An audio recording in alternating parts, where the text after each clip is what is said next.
नमस्कार। आज हम एक बहुत ही अहम और संवेदनशील विषय पर बात करने वाले हैं, पार्किंसंस डिजीज। इसे समझना और सही तरीके से मैनेज करना कितना जरूरी है, ये हम सब जानते हैं।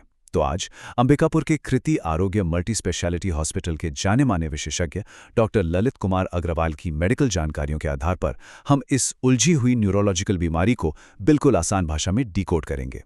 चलिए, बिना किसी देरी के सीधे मुद्दे पर आते हैं। अब जरा इस बारे में सोचिए, हमारे दिमाग का सिर्फ एक सिंगल केमिकल हमारे शरीर की हर एक हरकत को कैसे कंट्रोल कर सकता है ना कमाल की बात।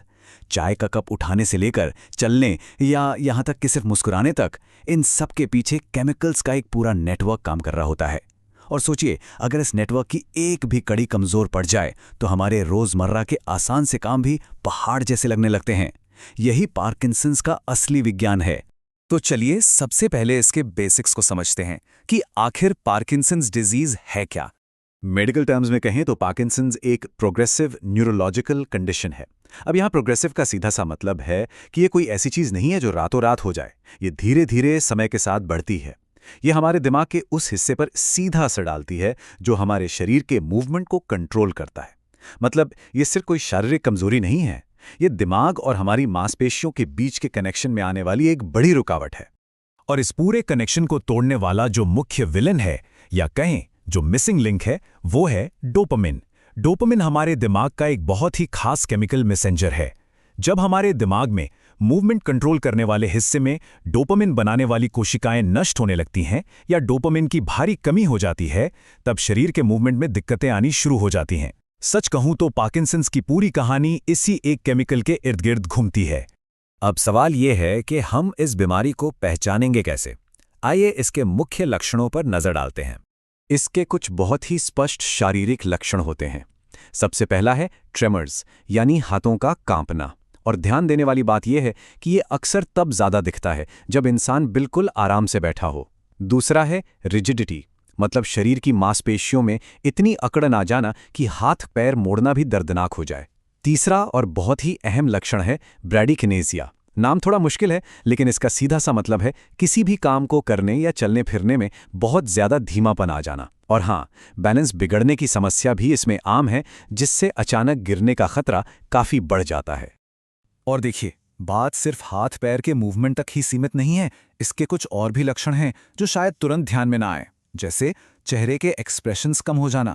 कई बार प्रभावित व्यक्ति का चेहरा बिल्कुल भावहीन सा लगने लगता है।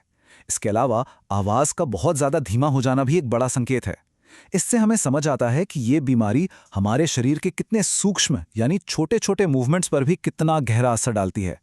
तो ये तो हुए लक्षण, लेकिन अब बात करते हैं कि इसके मुख्य कारण क्या हैं और इसका जोखिम सबसे ज्यादा किसे होता है। शायद अब आप भी यही सोच रहे होंगे कि आखिर ये बीमारी होती किसे है। क्या हम में से कोई भी इसका शिकार हो सकता है? जब हम मेडिकल साइंस के नजरिए से इसके रिस्क प्रोफाइल को देखते हैं तो कई अलग अलग पहलू सामने आते हैं। यहाँ जो सबसे अहम आंकड़ा है वो है 60। डॉक्टर ललित कुमार अग्रवाल बताते हैं कि पार्किंसंस डिजीज आमतौर पर 60 साल से ज्यादा उम्र के लोगों में ही देखी जाती है। तो हाँ, बढ़ती उम्र इसका सबसे बड़ा रिस्क फैक्टर है। हालांकि कुछ बेहद रेयर केसेस में ये कम उम्र में भी हो सकती है, लेकिन इसका मुख्य टारगेट 60 के पार वाले लोग ही होते हैं। अब सिर्फ उम्र ही सब कुछ नहीं है। वैसे तो पार्किंसंस का बिल्कुल सटीक कारण आज भी पूरी तरह से स्पष्ट नहीं है, लेकिन कुछ और भी फैक्टर्स हैं, जैसे हमारी जेनेटिक्स। अगर परिवार में पहले किसी को ये बीमारी रही है तो रिस्क थोड़ा बढ़ जाता है। इसके अलावा कुछ एनवायरमेंटल फैक्टर्स, यानी हमारे आसपास के वातावरण की चीजें भी असर डाल सकती हैं। तो असल में ये बढ़ती उम्र, जेनेटिक्स और हमारे पर्यावरण का एक मिलाजुला असर होता है। चलिए अब उस पहलू की तरफ बढ़ते हैं जो सबसे ज्यादा उम्मीद जगाता है, इलाज और इस कंडीशन को मैनेज कैसे किया जाए। देखिए, भले ही इसे पूरी तरह से जड़ से खत्म करने का कोई इलाज अभी नहीं है, लेकिन इसे मैनेज करने के 4 बहुत ही बेहतरीन तरीके हमारे पास हैं।